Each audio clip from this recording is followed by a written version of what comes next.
Hello students, ये आपकी class second year commerce की बैंकिंग की क्लास है, जिसमें हमारा नया चैप्टर है कृषि साख तथा कृषि साख के अन्य स्रोत।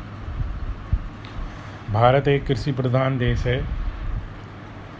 आज भी भारत की एक बड़ी जनसंख्या ग्रामीण क्षेत्रों में निवास करती है, जिनका मुख्य रोजगार आय का स्रोत कृषि है। प्रारंभ से ही भारत में कृषि संबंधी कार्यों के लिए, किसानों के लिए, ग्रामीण क्षेत्रों के लिए विकास की संभावनाएं तलाशी गई हैं। विकास कार्यों के लिए जितनी वित्तीय स्रोत या वित्तीय व्यवस्थाएं की जानी चाहिए थी, वो वित्तीय व्यवस्थाएं नहीं की गई। चाहे वो अंग्रेजी शासनकाल था और आज़ादी प्राप्ति के बाद हमारे देश की भी प्रारंभिक सरकारों ने इस दिशा में कुछ प्रयास किए, लेकिन जितने प्रयास होने चाहिए थे उनकी कहीं ना कहीं कमी रही है। हमने प्रीवियस चैप्टर्स में देखा था कि बैंक जो थे वो भी ग्रामीण क्षेत्रों में कम शाखाएं खोलते थे, शहरी क्षेत्रों में अधिक खोलते थे। यानी कृषि कार्यों के लिए, लघु और कुटीर उद्योगों के लिए समुचित ऋण की, साख का मतलब होता है ऋण की व्यवस्था नहीं हो पाई, जिसके कारण ग्रामीण क्षेत्रों के जो किसान थे वो देसी साहूकार, जमींदार, इनके चंगुल में फंस गए। फिर धीरे धीरे सरकारों ने इस ओर ध्यान दिया और कृषि को बढ़ावा देने के लिए, ग्रामीण क्षेत्रों में विकास कार्यों को बढ़ाने के लिए, कृषि कार्यों के लिए ऋण की व्यवस्थाएं की गई और कुछ ऐसी संस्थाएं, कुछ ऐसे ऋण आरंभ किए गए जो केवल कृषि कार्यों के लिए दिए जाते थे। उन्हीं सोर्सेज के बारे में, स्रोत के बारे में हम इस चैप्टर में पढ़ेंगे। कृषि साख यानी कृषि कार्यों के लिए ऋण के स्रोतों में सबसे पहले आता है तकावी। हालांकि ये हिंदी भाषा का शब्द नहीं है, अरबी भाषा का शब्द है तकावी, लेकिन क्योंकि ये जो दिया जाता था वो 1883 में तकावी से संबंधित अधिनियम पास हुआ था, यानी तब अंग्रेजी हुकूमत हमारे देश में थी। क्या था ये तकावी? कृषि कार्यों के लिए सरकार ने समय समय पर उधार देने की व्यवस्था की। राज्य सरकारें भूमि सुधार एवं ऋण अधिनियम 1883 तथा कृषक ऋण अधिनियम 1884 के अंतर्गत, ये दोनों अधिनियम हैं, इनके बारे में पूछ लिया जाता है, या आप याद रखें, ऋण देती थी। और ये ऋण जो कृषि कार्यों के लिए या भूमि सुधार कार्यों के लिए दिया जाता था, इसे अरबी भाषा में तकावी कहते थे। आरंभ में तकावी तब दिया जाता था जब किसी प्रकार की कोई प्राकृतिक आपदा या कोई संकट काल देश में है, जैसे भूकंप है, अकाल है, बाढ़ आ गई है, या कोई अन्य इस प्रकार की क्षति ग्रामीण क्षेत्रों में किसानों को उठानी पड़ी, जिसका सामान्यतः अनुमान नहीं लगाया जा सकता था। लेकिन ऐसी स्थिति में ही ये ऋण प्रदान किए जाते थे सरकार द्वारा, लेकिन आगे चलकर धीरे धीरे ये ऋण नियमित हो गए और नियमित रूप से किसानों को दिए जाने लगे। जो तकावी यानी ऋण राशि किसानों को दी जाती थी, उसका प्रयोग कहाँ किया जा सकता था? कृषि संबंधी सभी आवश्यकताओं में, जैसे हल खरीदना है या बैल खरीदना है, खाद बीज खरीदने हैं, जीवन संकट काल में जीवन निर्वाह के लिए, खर्च चलाने के लिए। पिछले कुछ वर्षों में भारत में अनेक राज्यों में किसानों के लिए आवश्यकता संबंधी ऋण देने का अधिकार पंचायत समिति को दे दिया गया है।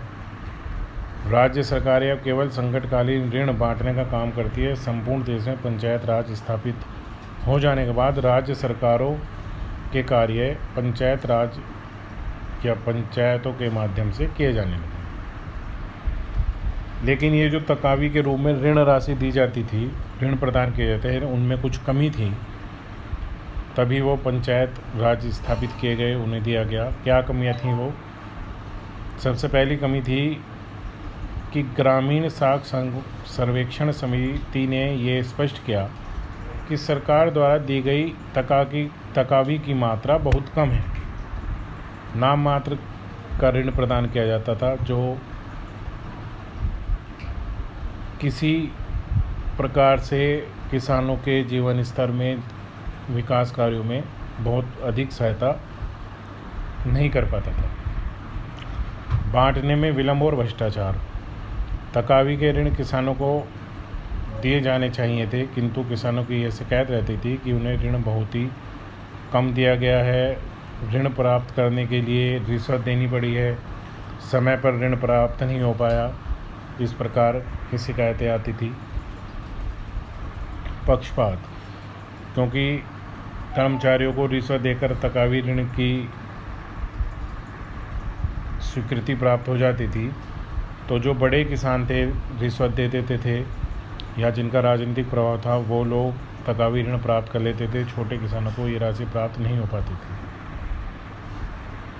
पंचायत समितियों को तकावी बांटने का अधिकार देने के बाद ऋणों का वितरण प्राय सत्ताधारी पक्ष, जिस सत्ता दल की सरकार है, उसी सत्ताधारी सरकार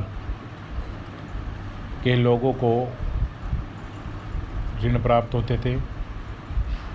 इन ऋणों को ऐसी परिस्थिति में दिया जाता था जब प्राकृतिक आपदा है, संकट काल है, या कोई असामान्य परिस्थिति है, लेकिन उन ऋणों की प्राप्ति के लिए बहुत अधिक कठोरता दिखाई गई। किसानों के हल ले लिए जाते थे, बैलों को ले लिया जाता था। प्रयोग की देखभाल का अभाव। ऋण के प्रयोग की देखभाल नहीं की जाती थी, यानी जिस कार्य के लिए ऋण प्रदान किए गए हैं, वो ऋण राशि उस कार्य के लिए प्रयोग हुई है नहीं हुई है, इस बात पर कोई भी ध्यान नहीं देता था। फिर इस व्यवस्था में किस प्रकार से सुधार किए जा सकते हैं, ये कुछ सुझाव हैं जो दिए गए हैं। तकावी का वितरण संकट काल के लिए आरंभ किया गया था, इसलिए सरकार को ये चाहिए कि ये ऋण संकट काल के लिए ही दिए जाएं, क्योंकि जब केवल संकट काल के लिए दिए जाएंगे तो सरकार अधिक मात्रा में ऋण दे सकती है। नियमित रूप से दिए जाने के कारण इनकी मात्रा और राशि कम हुई है। तकावी का वितरण सहकारी संस्थाओं द्वारा किया जाए। ऋण वितरण समिति एक सहकारी अधिकारी रखना चाहिए जो ऋण को अनुचित वितरण को रोक सके, यानी यदि केवल छोटे कर्मचारी रिश्वत लेकर अपने चहेतों को ऋण प्रदान करते हैं, तो एक कोई अधिकारी इस प्रकार का हो जो उन पर नियंत्रण रख सके। किसानों को फसल खराब होने पर उसे ऋण से मुक्त कर देना चाहिए, क्योंकि जो किसान ने ऋण लिया है उस ऋण की जो पेमेंट है वो अपनी फसल से ही कर पाएगा। फसल होगी अच्छी, वो बिकेगी, पैसा प्राप्त होगा तभी कर पाएगा। यदि कोई संकट काल ऐसा है कि उसकी फसल ही बर्बाद हो गई, तो वो ऋण का पेमेंट नहीं कर सकता। ऐसी स्थिति में उसे ऋण मुक्त कर देना चाहिए।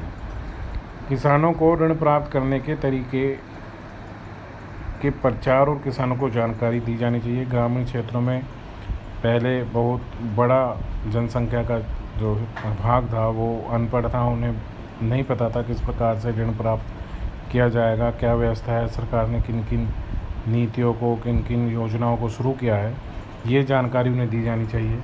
ऋण की राशि बड़ी होनी चाहिए।